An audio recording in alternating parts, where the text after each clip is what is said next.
கல் ஒர்க்கு சாரியில் வந்து பேக் சைடு கல் டிசைன் கொடுத்துருப்பாங்க. டிசைனே கொடுத்து வந்திருக்கும். இந்த டிசைன் வந்து எப்படி இருக்கும்னா, நம்ம அலோ ப்ளவுஸுக்கு ஏற்ற மாதிரியே டிசைன் கொடுத்துருக்க மாட்டாங்க. அதை எப்படி பண்ணுறது அப்படின்றத இந்த வீடியோவில் பார்க்கலாம். சாரி ப்ளவுஸ் துணியில் வந்து கல் டிசைன் வருது அப்படின்னா, லைனிங்கில் வந்து ஃபஸ்ட்டே நம்ம வந்து கழுத்தை கட் பண்ணிடக்கூடாது.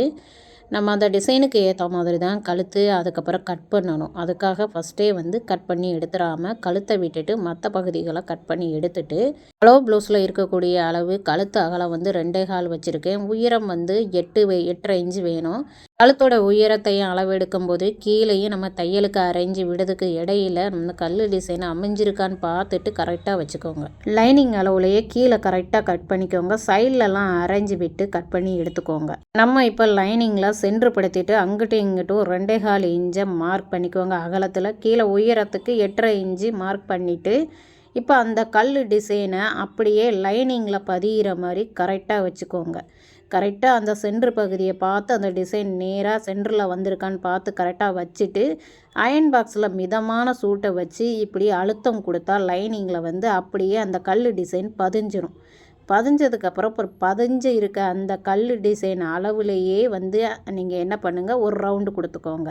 அந்த கல் டிசைனை வச்சு நம்ம ரவுண்டு பண்ணியாச்சு. ஏற்கனவே நம்ம அந்த கல் டிசைனை வந்து 1/2 இன்ச்சு கீழே வச்சு தான் மேலே சென்றுபடுத்திட்டு நம்ம மார்க் பண்ணோம். அதனால் அந்த 1/2 இன்ச்சை கரெக்டாக மேலே வச்சு அகலத்தில் கழுத்து அகலத்தில் நம்ம எந்த வித மாற்றமும் பண்ணக்கூடாது. 2.25 தான் கரெக்டாக வச்சு நீங்கள் இந்த ரவுண்டு கொடுத்தீங்கன்னா அந்த கல் டிசைனுக்கு ஏற்ற மாதிரி ரவுண்டு வந்துடும். குறிப்பு என்னன்னு சொன்னோன்னா, நம்ம 2ஆக மடிச்சுட்டு தான் இந்த மாதிரி மார்க் பண்ணி கட் பண்ணணும். சிங்கிளாகவே வச்சு கட் பண்ணிங்கன்னா ஒரு பக்கம் அகலமாகவும் ஒரு பக்கம் குறுகலாகவும் வந்துடும். அந்த மாதிரி பண்ணாமல் 2ஆக மடித்து கட் பண்ணிவிட்டு, அதுக்கப்புறம் இந்த கல் ப்ளவுஸ் துணியில் வந்து நம்ம ஃபியூசிங் பேப்பரை வச்சு அட்டாச் பண்ணிவிட்டு, அதுக்கப்புறம் நல்ல பக்கத்தில் லைனிங்கை எடுத்து வச்சு நம்ம 1/2 இன்ச்சு அகலத்தில் விட்டதை கரெக்டாக எடுத்து வச்சுட்டு ரவுண்டாக தையல் போட்டு மடித்து தைச்சோம் அப்படின்னா ஃபினிஷிங் சூப்பராக இருக்கும். இந்த முறையில் நம்ம தைச்சோம் அப்படின்னா கழுத்து வந்து அகலம் கொடுக்காம கரெக்டான சைஸில் வந்துடும். இந்த வீடியோவில் சந்தேகம் இருந்ததுன்னா கமெண்ட்ஸ் பண்ணுங்கள். இந்த வீடியோ பிடிச்சிருந்ததுன்னா லைக் பண்ணுங்கள்.